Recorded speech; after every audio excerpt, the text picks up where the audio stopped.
ಬಸವನ ಬಾಗೇವಾಡಿ ತಾಲೂಕು ಶರಣ ಸಾಹಿತ್ಯ ಪರಿಷತ್ತು ಹಾಗೂ ಅಖಂಡ ತಾಲೂಕಿನ ಗೊಳಸಂಗಿ ಸಿಸಿ ಹೆಬ್ಬಾಳ್ ಸರ್ಕಾರಿ ಪ್ರಥಮ ದರ್ಜೆ ಕಾಲೇಜು ಸಹಯೋಗದಲ್ಲಿ ಶನಿವಾರ ವಿಚಾರ ಸಂಕಿರಣ ಹಾಗೂ ದತ್ತಿ ಉಪನ್ಯಾಸ ಕಾರ್ಯಕ್ರಮ ಆಯೋಜಿಸಲಾಗಿತ್ತು. ಪ್ರಾಚಾರ್ಯ ಎಸ್.ಆರ್. ಕುಂಬಾರ್ ಶರಣರ ಉದ್ದೇಶಗಳನ್ನು ಸಮಾಜಕ್ಕೆ ತಲುಪಿಸುವಲ್ಲಿ ಪ್ರಸಾರಾಗತ್ಯ ಇರುವ ಪರಿಷತ್ತು ಕಾರ್ಯ ಉತ್ತಮವಾದದ್ದು. ತಮ್ಮ ಅನುಭವದಿಂದ ಹೊರಬಂದ ಶರಣರ ನುಡಿಗಳು ಅಮೃತದಂತಿವೆ.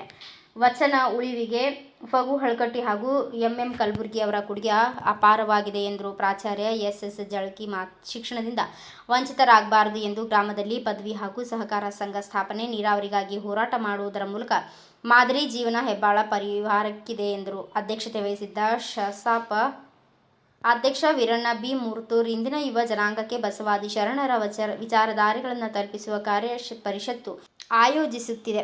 ಭಾರತೀಯ ಸಂವಿಧಾನ ವಚನ ಸಾಹಿತ್ಯದ ಆಧಾರದ ಮೇಲೆ ರಚಿತವಾದ ಎಂದರು. ಬಿ.ಎಸ್. ಮೇಟಿ, ಆರ್.ಜಿ. ಅಳ್ಗಿ ಮಾತನಾಡಿದರು. ರಾಜೇಶ್ವರಿ ಹೆಬ್ಬಾಳ್, ಎಸ್.ಕೆ. ಸೋಮನಕಟ್ಟಿ, ದೇವೇಂದ್ರ ಗೋನಾಳ್, ಎಚ್.ಎಸ್. ಬಿರಾದಾರ್, ವಿವೇಕಾನಂದ, ಕೆ. ಕಲ್ಯಾಣ ಶೆಟ್ಟಿ, ಎಸ್.ಬಿ. ಬಶೆಟ್ಟಿ ಸೇರಿದಂತೆ ಅನೇಕರು ಹಾಜರಿದ್ದರು. ನೋವಿನ ದಿನ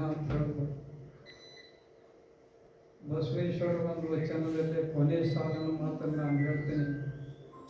ನಿಷ್ಪತ್ತಿ ಎಂಬ ಹಣ್ಣು ತೊಟ್ಟು ಬಿಟ್ಟು ಕಳಚಿ ಬಿಡುವಲ್ಲಿ ಕೂಡಲ ಸಂಗಮ ದೇವ ತನಗೆ ಬೇಕೆಂದು ಎತ್ತಿಕೊಂಡ. ತೊಟ್ಟು ಬಿಡುವಲ್ಲಿ ಕೂಡಲ ಸಂಗಮ ದೇವ ತನಗೆ ಬೇಕೆಂದು ಎತ್ತಿಕೊಂಡ. ಅವರನ್ನು ಬಹಳ ದೃಷ್ಟಿಯಿಂದ ನಾನು ಇನ್ನೊಂದು ಮಾತನ್ನು ಕೂಡ ನಿಮಗೆ ಹೇಳಿದರೆ ಆಶ್ಚರ್ಯ ಆಗ್ಬೋದು. ನಾವು ಹಿರಿಯರ ಎಮ್ಮವರಿಗೆಲ್ಲ ಗೊತ್ತಿದೆ.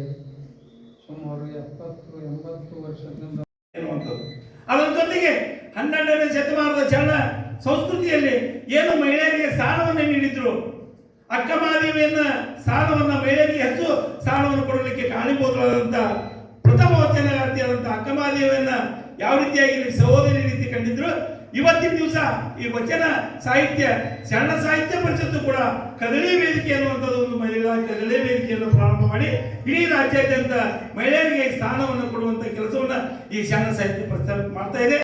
ನೋಡ್ರಿ, ಎಷ್ಟು ಇಂಪಾರ್ಟೆಂಟ್ ಮಾತು ನೋಡ್ರಿ. ಶರಣಾರ್ಥಿ ಅಂತಂದ್ರೆ ಏನೋ ಹೆಂಗದೆ ಅಂತ ಕೇಳಿದ್ರಿ. ಹೆಂಗೆ ಈ ಶರಣಾರ್ಥಿ ಅನ್ನುವಂಥ ಶಬ್ದ ಬರುವುದನ್ನ ಶರಣರಿಂದ ಇಂಥ ಕಾರ್ಯಕ್ರಮಗಳಿಂದ ಇದನ್ನು ನಾವು ಗಮನಕ್ಕೆ ತರಬೇಕು. ಅದಕ್ಕೆ ಮುರುಗೇಶ್ ಸಾವ್ಕಾರ್ ಅವರು ಎಷ್ಟು ಅತ್ಯುತ್ತಮವಾದಂಥ ವ್ಯಕ್ತಿತ್ವ ಅವರಲ್ಲಿ ಇತ್ತಂದ್ರೆ ಇತ್ತು ಅನ್ನೋದನ್ನು ಒಂದು ವಚನದಲ್ಲಿ ನಾನು ಹೇಳ್ತೀನಿ. ಇವನಾರವ ಇವನಾರವ ಇವನಾರವ ಎಂದೆನಿಸದಿರಯ್ಯ, ಇವ ನಮ್ಮವ ಇವ ನಮ್ಮವ ಇವ ನಮ್ಮವ ಎಂದೆನಿಸಯ್ಯ. ತಮ್ಮ ದುಡಿದು ಅನ್ನೋದ್ರ ಬಗ್ಗೆ ಬಹಳ ಮಾರ್ಮಿಕವಾಗಿ ತಮ್ಮ ವಿಷಯದಲ್ಲಿ ಹೇಳಿದರು. ಅವರಿಗೂ ಕೂಡ ಪರಿಷತ್ ಧನ್ಯವಾದಗಳಿರುತ್ತದೆ. ಅದೇ ರೀತಿ ಈ ಗ್ರಾಮದ ಹಿರಿಯರಾದಂಥ ಸಾಹಿತ್ಯಗಳು, ನಿವೃತ್ತ ಶಿಕ್ಷಕರಾದಂಥ ಬಿ.ಎಸ್. ಮೇಟಿ ಅವರು ಈ ಸಂಸ್ಥೆ ಮತ್ತು ಶರಣ ಸಾಹಿತ್ಯ ಪರಿಷತ್ತು ಬೆಳೆದು ಬಂದ ರೀತಿ ಮತ್ತು ಇಲ್ಲಿ ಪ್ರಥಮ ದರ್ಜೆ ಕಾಲೇಜು ಸ್ಥಾಪನೆ ಆಗಲಿಕ್ಕೆ ಪಟ್ಟ ಪರಿಶ್ರಮ, ಈ ಸಂಸ್ಥೆ ಯಥಾಸ್ಥಿತವಾಗಿ ಮುಂದುವರೆದುಕೊಂಡು ಹೋಗಬೇಕು. ಇಲ್ಲಿ ವಿದ್ಯಾರ್ಥಿಗಳ ಸಂಖ್ಯೆ ಇನ್ನೂ ಹೆಚ್ಚಿನ ರೀತಿಯಲ್ಲಿ ಆಗಬೇಕು. ಇಲ್ಲಿ ವಿದ್ಯಾರ್ಥಿಗಳು ಹೊರಗಡೆ ಹೋಗಬಾರ್ದು. ಇಲ್ಲೇ ಗ್ರಾಮದ ವಿದ್ಯಾರ್ಥಿಗಳು ಇಲ್ಲೇ ಓದಿದ್ರೆ ಈ ಸಂಸ್ಥೆ ಕಾಯಮಾಗಿ ಉಳಿತೈತಿ. ಇಲ್ಲ ಅಂದ್ರೆ ಎಷ್ಟೋ ಇವತ್ತು ಸರ್ಕಾರಿ ಪ್ರಾಥಮಿಕ ಶಾಲೆಗಳನ್ನ ಶಿಕ್ಷಕರನ್ನ ಖಾಸಗಿ ವಕೀಲಿಕೆಯನ್ನು ಮಾಡ್ತಿರ್ತಾರೆ. ಅಂಥ ಸಂದರ್ಭದೊಳಗೆ 1903 ಇಸ್ವಿಯೊಳಗೆ ಬನಹಟ್ಟಿ ಎಲ್ಲುಗಳ ಒಮ್ಮೆ ಒಬ್ಬರ ಮನೆಗೆ ಹೋಗಿರ್ತಾರೆ. ಅವರ ಮನೆಯೊಳಗೆ ಜಗಲಿ ಮೇಲೆ ಚಾಮರಸನ ಪ್ರಭುಲಿಂಗಲೀಲೆ ಮತ್ತು ಕೆಲವು ವಚನಗಳ ಕಟ್ಟುಗಳನ್ನು ನೋಡ್ತಾರೆ. ಅವರು ಅವುಗಳನ್ನು ಪೂಜೆ ಮಾಡ್ತಿರ್ತಾರೆ. ಇವು ಏನು ಅಂತ ನೋಡಿದಾಗ ಅವರಿಗೆ ಅಗಾಧವಾಗಿರ್ತಕ್ಕಂಥ ಆಶ್ಚರ್ಯ ಆಗ್ತದೆ. ಮತ್ತು ಇವು ಏನು ಅಂತಂದಾಗ ನಮ್ಮ ಹಿರಿಯರ ಅವುಗಳನ್ನು ಮ್ಯಾಗಿಟ್ಟಿದ್ರಿ, ಜಗಲಿ ಮ್ಯಾಗ ಅವರು ಪೂಜೆ ಮಾಡ್ತಿದ್ರು, ನಾವು ಹಾಗೆ ಪೂಜೆ ಮಾಡ್ಕೋತ ಬಂದೀವ್ರಿ ಅಂತ ಹೇಳ್ತಾರೆ.